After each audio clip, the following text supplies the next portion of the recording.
नमस्कार। राज्य शिक्षा शोध एवं प्रशिक्षण परिषद बिहार पटना में आपका स्वागत है। आज हम सब कक्षा 4 के पर्यावरण और हम विषय के पाठ 16 को पढ़ेंगे, जिसका शीर्षक है मीठा मीठा शहद। तो बच्चों, जैसा कि शीर्षक है शहद के बारे में, तो आप शहद के बारे में और क्या जानते हैं? इसका स्वाद कैसा होता है? ये कहाँ पाया जाता है? इसका उपयोग कहाँ कहाँ होता है? तो आइए जानते हैं। आप इसे और किस नाम से जानते हैं? शहद को हम लोग घरेलू भाषा में मधु भी कहते हैं। क्या आप बता सकते हैं कि इसका स्वाद कैसा होता है? जी, इसका स्वाद मीठा होता है। आप में से किन किन बच्चों ने शहद का स्वाद चखा है? हाँ, बहुत अच्छा। और क्या आप बता सकते हैं कि शहद हमें कहाँ से प्राप्त होती है? शहद हमें मधुमक्खी के छत्ते से प्राप्त होती है। आप लोग पेड़ के डाल पे, किसी घर के छज्जे पे, किसी विद्यालय के छज्जे पे मधुमक्खी का छत्ता लगा हुआ देखे होंगे। तो इस मधु को, इस शहद को मधुमक्खियाँ आखिर बनाती कैसे हैं? तो मधुमक्खियाँ फूलों का रस अपने नेक्टार में भरकर ले आती हैं और अपने छत्ते में इसे इकट्ठा करती हैं। उसी मधु को हम लोग, जब वो एक जगह छत्ते में जमा हो जाता है, तो उसे निकलवा कर खाते हैं। शहद का इस्तेमाल खाने में, बहुत सारी दवाइयाँ बनाने में किया जाता है। और मधुमक्खी के शहद से जो मोम प्राप्त होता है, उसे हम दीपावली में जलाने वाले मोमबत्ती के रूप में इस्तेमाल करते हैं। तो आइए इस पाठ में हम देखते हैं कि आप ही के जैसे छोटे छोटे बच्चे आपस में क्या बातें करते हैं और कैसे शहद के बारे में जानकारी जुटाते हैं। आइए पाठ को देखते हैं। सोनी, मोनी, राजेश और नंदन बगीचे में घूम रहे थे।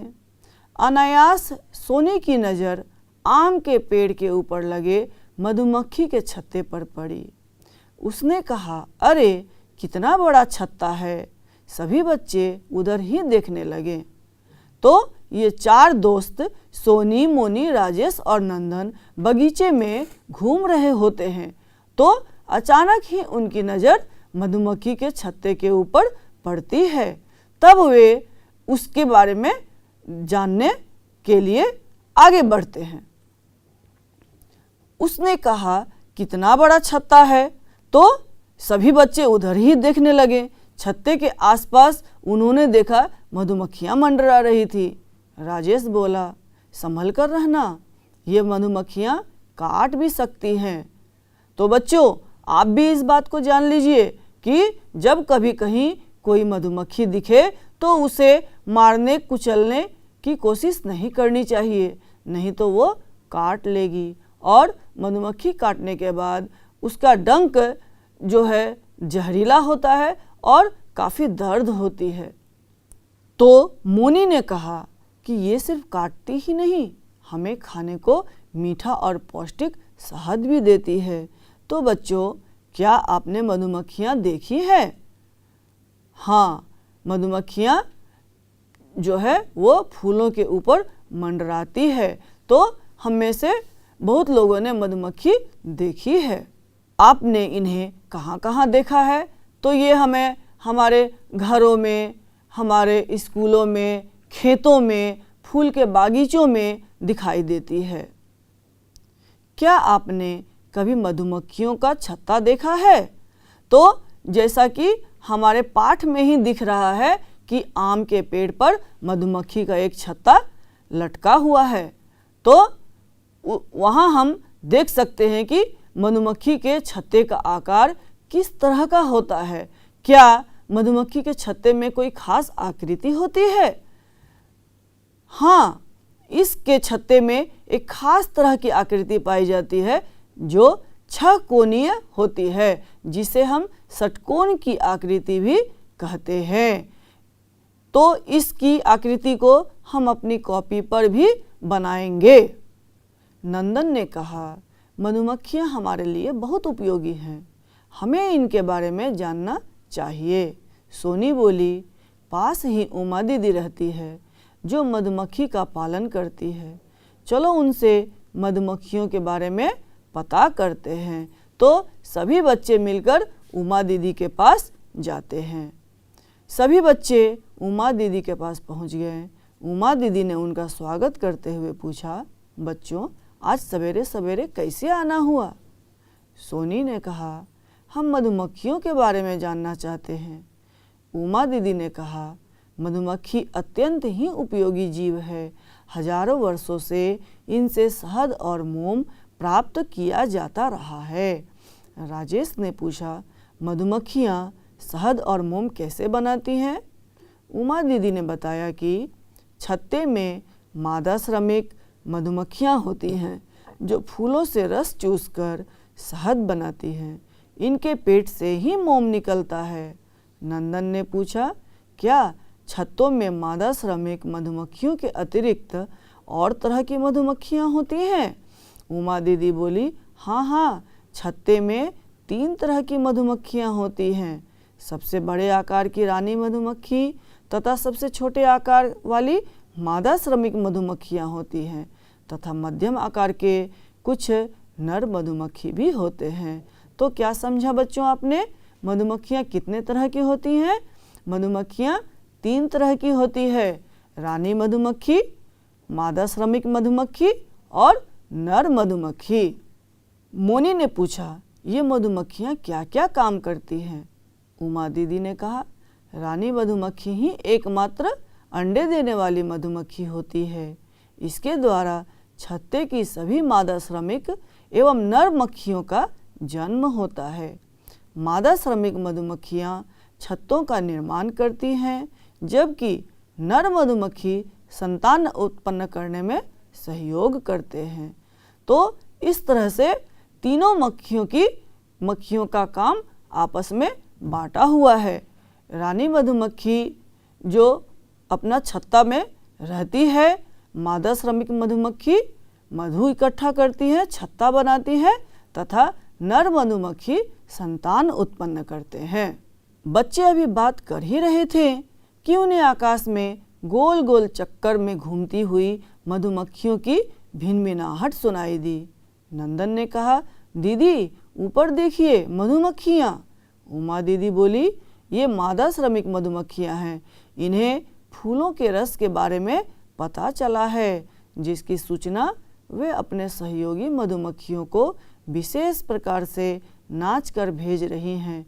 इनके संकेत को समझकर शेष श्रमिक मादा मधुमक्खियाँ फूलों का रस चूसने चली जाएंगी। तो बच्चे अभी उमा दीदी से बात कर ही रहे थे कि उन्होंने देखा कि उनके सिर के ऊपर मधुमक्खियाँ गोल गोल चक्कर काटती हुई घूम रही है। तभी बच्चों ने कहा कि देखो मधुमक्खियाँ हैं। तो दीदी ने बताया कि इन मधुमक्खियों को फूलों के रस के बारे में पता चला है, जिसे वे गोल गोल चक्कर लगाकर अपने साथियों को इसकी सूचना दे रही है, ताकि सभी आकर उससे शहद इकट्ठा करके ले जा सकें। क्या आपने कभी मधुमक्खियों को नाचते देखा है?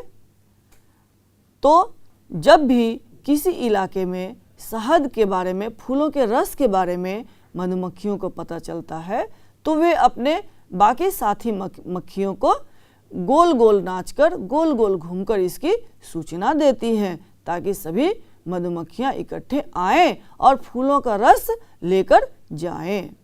पता कीजिए मधुमक्खियाँ नाचते समय किस तरह की रचना बनाती है। तो मैंने अभी तो बताया कि जब मधुमक्खियों को फूलों के रस के बारे में जानकारी होती है तो वो गोल गोल चक्कर लगाती है और गोल गोल नाचते हुए भिनभिनाहट की आवाज़ निकालकर अपने साथी मधुमक्खियों को इसकी सूचना देती है। नीचे दी गई जगह में मधुमक्खी का चित्र बनाइए और उसमें रंग भरिए। तो बच्चों, आइए हम मधुमक्खी का चित्र बनाना सीखते हैं। आइए देखें मधुमक्खी का चित्र किस तरह से बनता है। आज हम लोग इस कागज से मधुमक्खी बनाना सीखेंगे। इसके लिए सबसे पहले हम लोग इस प्रकार से इसे मोड़ लेते हैं।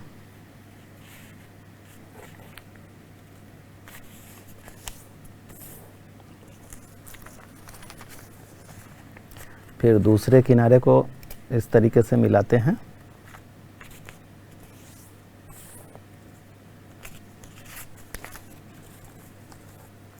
अब इस सिरे को यहाँ बीच में ले आएंगे और फिर इस सिरे को यहाँ लाएंगे। आगे बनाने के लिए हमें स्केच पेन का सहारा लेना होगा, काले रंग का, और इस वाले हिस्से को हम काले रंग से पूरा रंग देंगे।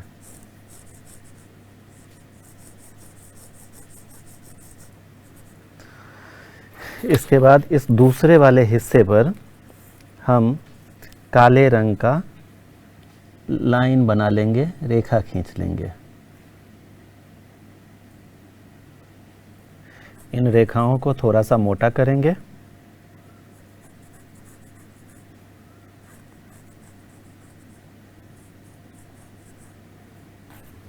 अब इसको उल्टा करके यहाँ पर हम लोग इसे इस तरीके से मोड़ते हैं। फिर से दूसरे सिरे को भी हम यहाँ पर लाकर मोड़ लेते हैं।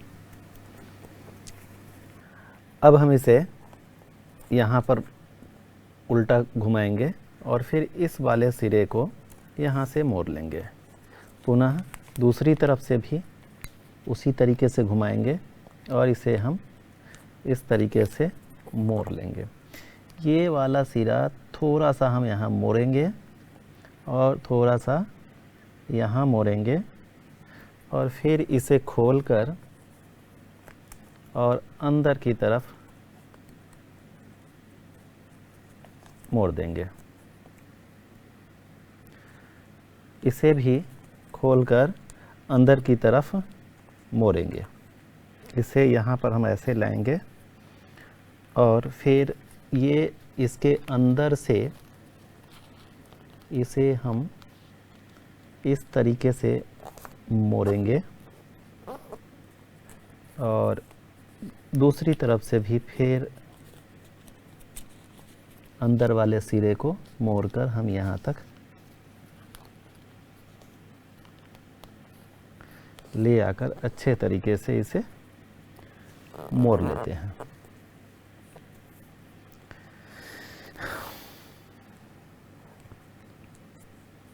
अब ये सिरा हमारा है, इसे हम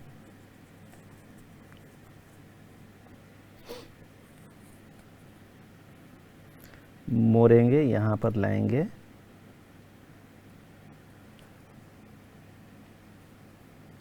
और फिर थोड़ा सा इसे आगे की तरफ वापस मोड़ देंगे।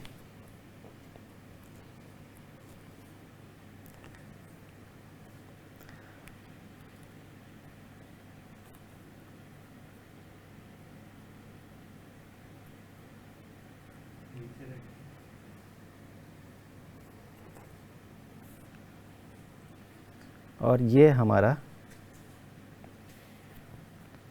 इसे अंदर की तरफ ऐसे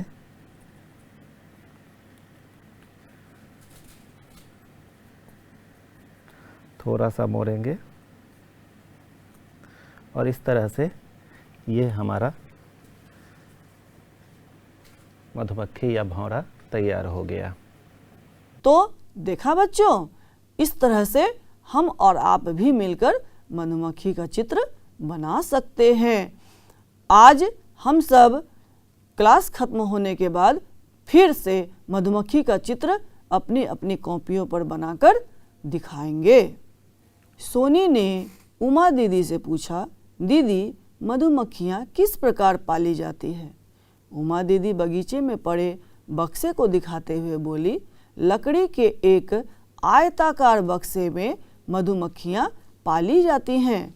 बक्से की दीवारों में छिद्र होते हैं जिसके द्वारा मधुमक्खियाँ अंदर बाहर आ जा सकती हैं। इसके ढक्कन एवं दीवारों को सरकाया जा सकता है। बक्से के अंदर लकड़ी या प्लास्टिक के सरकने वाले खांचे बने होते हैं तथा नीचे की ओर रानी मधुमक्खी के रहने का स्थान बना होता है। मधुमक्खियाँ बक्से के अंदर अपने छत्ते का निर्माण करती हैं। तो दीदी ने क्या बताया कि एक आयताकार लकड़ी का बक्सा होता है और उसी बक्से में, उस बक्से के सबसे नीचे रानी मधुमक्खी रहती है तथा मादा श्रमिक मधुमक्खियाँ उस बक्से में अपना फूलों से लाया हुआ रस इकट्ठा करती हैं और इस प्रकार से वो शहद तैयार करती हैं। राजेश ने पूछा, इस बक्से से शहद कैसे निकालते हैं? क्या शहद निकालने से छत्ता टूट तो नहीं जाता है? उमा दीदी बोली, इस बक्से के ढक्कन को सरका दिया जाता है तथा एक हैंडल की सहायता से इसके भीतरी हिस्से को घुमाया जाता है। बक्से के ढक्कन को क्या किया जाता है? एक तरफ सरका दिया जाता है तथा एक लकड़ी के हैंडल की सहायता से इसके भीतरी हिस्से को घुमाया जाता है जिससे शहद रिसकर नीचे की ओर निकल जाता है तथा इस तरह से छत्ते को कोई नुकसान भी नहीं पहुंचता है। मोनी ने पूछा, क्या शहद निकालने में मधुमक्खियाँ काटती नहीं हैं?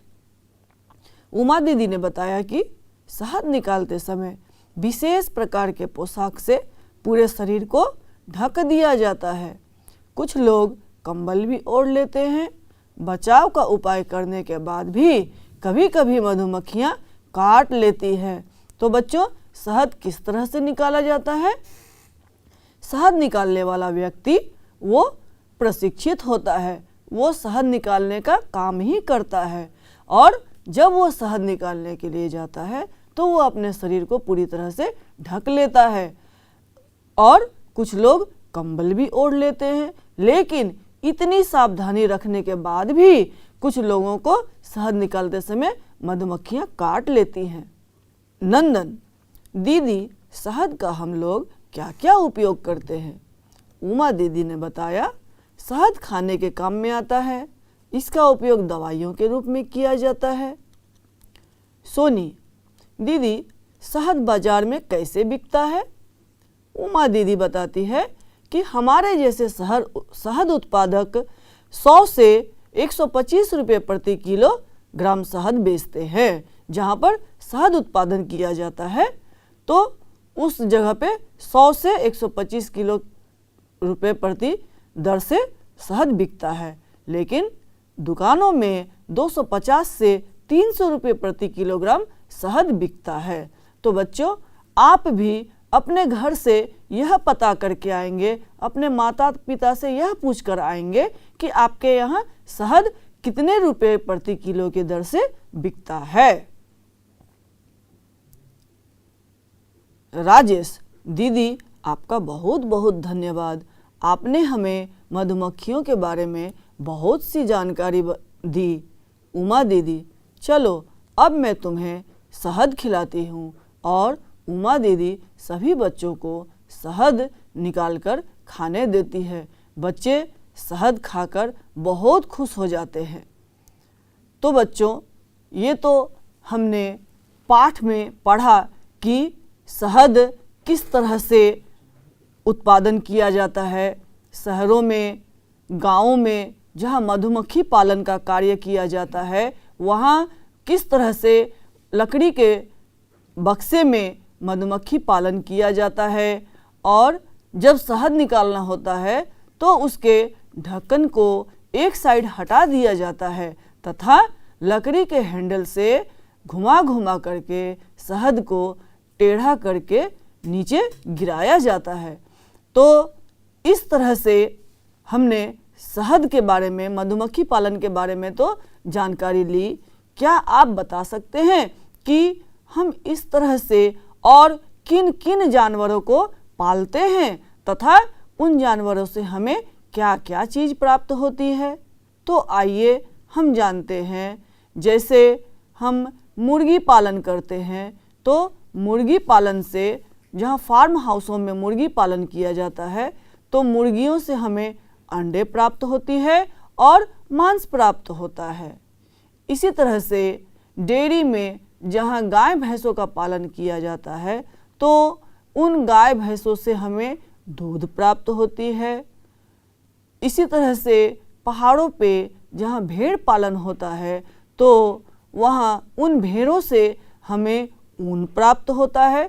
इस तरह से जानवर हमारे लिए बहुत ही उपयोगी हैं। उनका पालन करने से हमें जानवरों द्वारा दूध, मांस, ऊन इत्यादि प्राप्त होते हैं। तो आइए इस पाठ को हमने पढ़ा तो देखते हैं कि इस पाठ में क्या क्या प्रश्न आए हैं। बच्चों, पता कीजिए कि आपके यहाँ शहद कैसे मिलता है।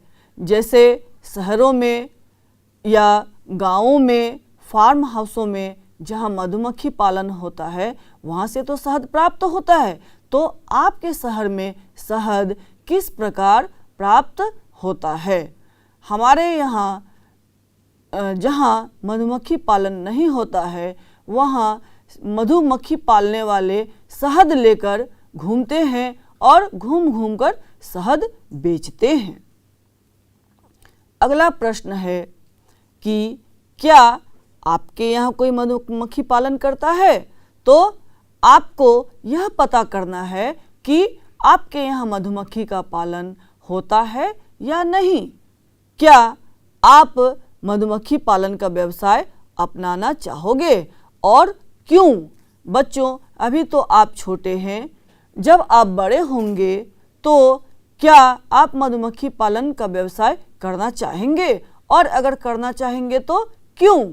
मधुमक्खी पालन करने से शहद जो है, मधुमक्खी पालन करने वाले तो 100-125 रुपये किलो बेच देते हैं, लेकिन यही मधुमक्खी से निकला हुआ शहद दुकानों में 250 से 300 रुपये प्रति किलो बिकता है। अर्थात मधुमक्खी पालन करना एक फ़ायदेमंद काम है। इसलिए बड़े होकर आप में से बहुत सारे लोग मधुमक्खी पालन का कार्य अगर अपनाते हैं तो आपको ढेर सारा मुनाफा होगा। मधुमक्खियाँ कितने तरह की होती हैं? तो पाठ में हमने पढ़ा कि मधुमक्खियाँ 3 तरह की होती हैं। रानी मधुमक्खी, श्रमिक मधुमक्खी और नर मधुमक्खी। रानी मधुमक्खी वह सारे मधुमक्खियों का नेतृत्व करती हैं और वो अपने छत्ते में सबसे नीचे की ओर रहती है। जो मादा श्रमिक मधुमक्खियाँ होती हैं वो फूलों से रस इकट्ठा करके छत्ते तक लाती हैं, और जो नर मधुमक्खी होते हैं वो संतान उत्पत्ति का कार्य करते हैं। श्रमिक मधुमक्खियाँ कौन कौन से काम करती हैं? तो हमने जाना कि श्रमिक मधुमक्खियाँ फूलों से रस इकट्ठा करके छत्ते तक लाती हैं और शहद बनाने का काम करती है। मधुमक्खियों के छत्ते में अंडे देने का काम कौन सी मधुमक्खी करती है? तो हमने जाना कि मधुमक्खियों के छत्ते में अंडे देने का काम, संतान उत्पन्न करने का काम नर मधुमक्खी करते हैं। मधुमक्खियों का पालन कैसे किया जाता है? तो बच्चों, जैसे कि पाठ में उमा दीदी ने बताया कि जहाँ मधुमक्खी पालन किया जाता है वहाँ लकड़ी के बक्से में मधुमक्खियों को पाला जाता है। उसमें छोटे छोटे छेद बने होते हैं जिससे मधुमक्खी अंदर बाहर आना जाना कर सकते हैं, और उन लकड़ी के डब्बों में ढक्कन लगा हुआ होता है और एक हैंडल की सहायता से उसके अंदर घुमा घुमा कर शहद निकाला जाता है। आप अपने घरों में शहद का उपयोग कहाँ कहाँ करते हैं? तो हमारे घरों में शहद खाने के काम आता है। शहद से जब छोटे बच्चों को सर्दी हो जाती है तो शहद में सेंधा नमक मिलाकर उसे खिलाने से या च्यवनप्राश में शहद मिलाकर खाने से सर्दी खांसी ठीक हो जाती है। कभी कभी जब हमारा हाथ पैर कहीं पर जल जाता है तो वहाँ भी शहद लगाने से ठंडक महसूस होती है और छाला नहीं पड़ता है। इनके अलावा शहद का उपयोग किन किन कामों में होता है?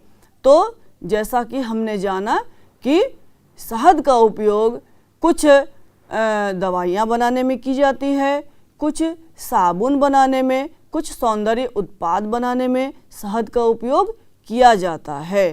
तो बच्चों, आज हमने शहद के बारे में बहुत सारी जानकारी प्राप्त की कि शहद बनता कैसे है, शहद कहाँ पर मधुमक्खी का पालन किया जाता है, शहद को क्या क्या इस्तेमाल होता है और हम इसका पालन किस तरह से कर सकते हैं, किस तरह से इसको हम व्यवसाय के रूप में अपना सकते हैं। तो ठीक है, इसी के साथ हम इस पाठ को समाप्त करते हैं। फिर आगे मिलते हैं एक नए पाठ के साथ। नमस्कार।